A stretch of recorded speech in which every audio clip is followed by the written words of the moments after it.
Agora Brasília, depois da derrota do governo no Congresso Nacional, com a derrubada do decreto da alta do IOF, o dia foi marcado por avaliações do Planalto. Repórter Bruno Pinheiro traz agora as últimas informações. Bruno, os ministros estão divergindo sobre levar essa questão ou não para o Supremo Tribunal Federal. Bem-vindo, Bruno. Boa noite.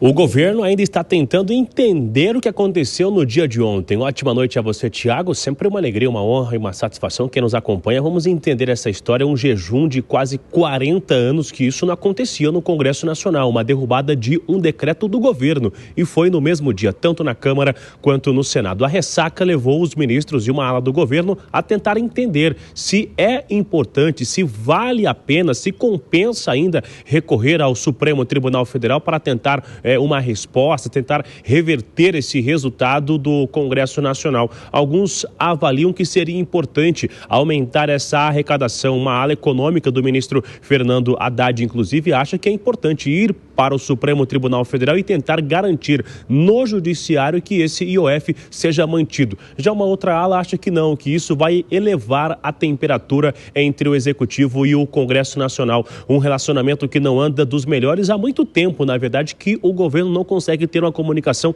afinada com o Congresso Nacional. Hoje, em uma entrevista coletiva em São Paulo, a nossa equipe de reportagem acompanhou o advogado-geral da União, Jorge Messias, que também avaliou sobre recorrer ou não ao Supremo Tribunal Federal. A gente vai ver agora. O caso, ele vai ser tratado tecnicamente pela AGU no momento oportuno. Por hora, não há nenhuma decisão a respeito de judicialização desse tema. Muito obrigado. O senhor vai conversar com o presidente sobre o tema? Nós vamos conversar com toda a equipe econômica, vamos conversar com todos os atores envolvidos. A Advocacia Geral da União, ela vai responder a essa questão de forma muito técnica, sóbria, no momento oportuno. Nomes do Centrão avaliam que se Lula recorrer ao Supremo Tribunal Federal sobre esta decisão do Congresso seria ignorar uma decisão, ou seja, ignorar uma democracia do Congresso Nacional. Agora há pouco, há 15 minutos, Lula retornou de São Paulo, chegou aqui no Alvorada, na residência oficial, inclusive. É aguardado que tenha uma reunião, uma conversa, para tentar entender também. Hugo Mota disse que vai ligar para falar com Lula, para tentar entender também o que aconteceu, explicar, na verdade, que era algo que já era esperado, já foi analisado no dia 16 de junho, na verdade, aquele requerimento de urgência, e agora era hora de analisar o mérito da matéria. Mas o que estão reclamando ainda é que a ministra Gleice Hoffmann não foi atendida por Hugo Mota durante as negociações ao longo do dia de ontem. Isso irritou uma ala governista, dizendo que se alguém que seja da área do governo ou se algum ministro que esteja em alguma legenda que não tenha acompanhado o governo,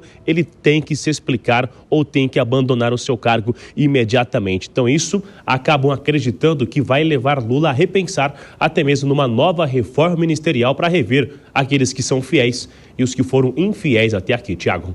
O governo ainda tentando digerir essa derrota de ontem. O Bruno Pinheiro volta daqui a pouquinho. Eu vou chamar já os nossos comentaristas, Dora Kramer e Cristiano Vilela. Ô Dora, mais cedo o ministro da Fazenda, Fernando Haddad, chegou a conceder uma entrevista para a Folha de São Paulo dizendo: não sei o que houve.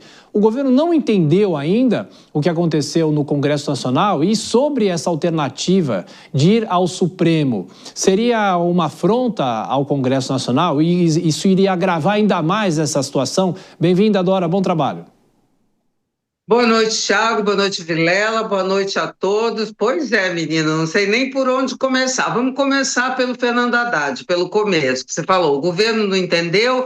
Na verdade, o governo está se fazendo de desentendido, né? Porque se não entendeu, a coisa é pior ainda, porque estava muito claro o que ia acontecer, né? Isso ficou claro lá na semana passada, já na votação do pedido de urgência. Agora, quando você me pergunta, isso ia agravar, você vê como é que o Jorge Messias, o ministro da AGU, ele é bem econômico e procura manter a questão no campo técnico. Claro que é a seara dele, né? Então, tecnicamente, digamos assim, juridicamente, você vê que o governo não tem certeza.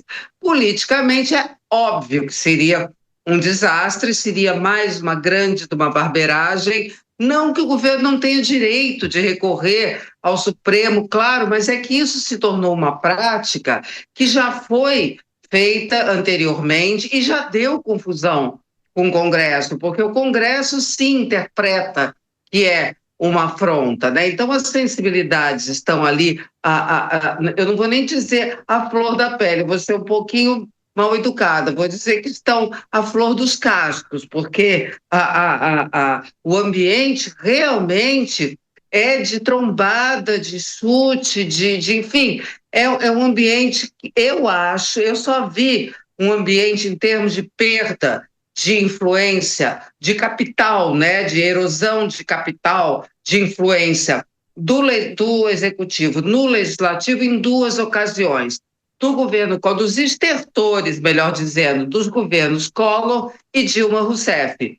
E claro, a situação deles era muito ruim. É claro que não é a mesma situação do presidente Lula, não corre risco, não vai ter impeachment, claro que não vai acontecer isso, mas é uma situação muito delicada porque nós temos ainda, até porque não vai ter impeachment, até porque o governo vai até o fim, é que não se sabe o que será da relação de Congresso com o Executivo, que são dois poderes da República que formam aquele pilar dos três. Se os dois estão em guerra, como é que a gente sustenta uma institucionalidade correta, né? Fica complicado. Ô Vilela, eu queria te perguntar o seguinte, ontem mesmo a gente já falava sobre essa possibilidade do governo ingressar no Supremo para derrubar essa decisão do Congresso Nacional. É a derrubada da derrubada, né? Vamos dizer assim. Eu pergunto para você o seguinte, primeiro, será que a equipe jurídica do Planalto já tem uma definição? Pode ou não pode ingressar no Supremo? Mas essa é uma decisão política. Bem-vindo, boa noite. Olha, Thiago, uma ótima noite a você, a Dora, a todos que acompanham o Jornal Jovem Pan. Com certeza a decisão ela é eminentemente política. Agora ela precisa de um verniz, de uma roupagem jurídica. Diferentemente de outros contextos onde havia ali um elemento para ser questionado do ponto de vista jurídico, nesse caso eu vejo uma absoluta fragilidade no argumento de que o decreto legislativo, de que a derrubada do decreto governamental, ela seria ilegal por alguma forma. Quando se compara com outros episódios, eu vejo que, nesse sentido, o Supremo Tribunal Federal, qualquer outra esfera do judiciário, teriam absoluta dificuldade em dar uma decisão favorável ao governo. Então, para evitar uma derrota, que seja uma derrota no aspecto político, no aspecto jurídico, e que faça a situação do governo ficar ainda pior, é que é necessário uma avaliação muito fria, muito racional, sem a paixão do momento, porque a situação, apesar de muito ruim, ela ainda pode ficar pior. Ô Dora, o Bruno falou que o presidente da Câmara, Hugo Motta, deve ligar para o presidente Lula. Eu queria te perguntar em relação ao perfil de Hugo Motta, que muitas vezes estavam falando que ele era mais ligado ao próprio governo, mas agora ele deu uma de independente, talvez. Ele olhou mais o lado do Congresso Nacional. Essa é uma leitura correta? Por que ele mudou de posição ou não mudou de posição?